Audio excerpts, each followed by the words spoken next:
Dan Brown, Toy and Plastic Brick Museum, Blair, Ohio. What you see in the center hallway here is a collection of things that I really enjoy. Besides the museum, of course, I enjoy that. But these are what I've gotten into in the last 2 or 3 years, which is either one-of-a-kind items, Lego employee type items, or miscolored, shots, marble bricks, things like that. This is one of the Toy of the Century original keychains that's out there. And the neat part about this one is I've got the original certificate as well as the box and the actual keychain. So people have gotten them before, but that was nice. I got all 3 items, which is kind of fun for someone like me that I was able to find all 3 different items. And then in the next cubicle, you'll see we've got marbled bricks. One-of-a-kind items, the black ghost, the red ghost, the red helmets for the Darth Vaders, and this one doesn't have any missed shots in it, does it? No, it just has the marbles in it in this one. And a few of them are marble slightly, and other ones are fully marbled, like that 1x3 brick right there. And so what would be the reason for that then? Is there a reason that you would come out marbled? I've heard different people say different things. Different ones are like they're cleaning the molds, because they use a neutral color to clean the molds, and that's why you get the marbling. Other ones are just like it just got that way. Things fell into the mold or they put the wrong color in. Everyone kind of has a different theory on it. These are ones, most of these are ones that were found in sets.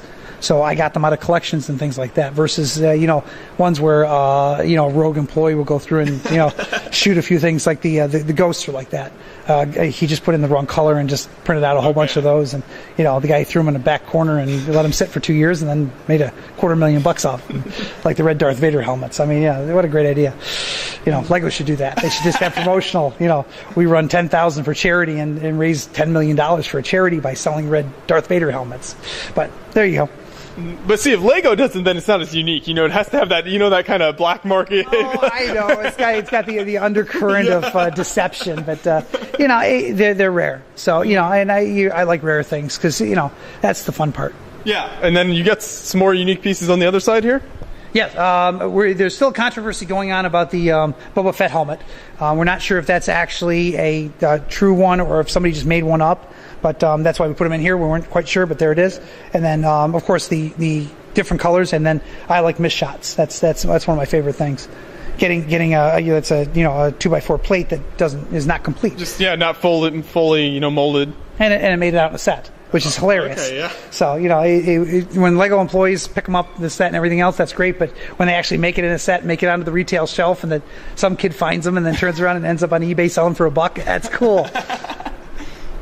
Yeah, that is really neat. So some cool little prototype bricks. And then somewhat along those lines down here is Modulex. And we talked a little bit about this in other videos we made on the channel. But if you want to talk about kind of what these are. Well, I love the Modulex design. I didn't really know that they existed for a long period of time. And I started looking up in the research on the company and everything that was going on, and the split and all the things that happened. But these are the original Modulex that have the Lego name on them versus the ones that have the M on them. And I just turned around and I picked up a number of boxes of them, and I tried to get, as many as I could while they were still available for a good price until one of the guys started building with them at shows, and now they go for a fortune. So these didn't cost me as much as they currently cost, but I was able to get a nice collection of them.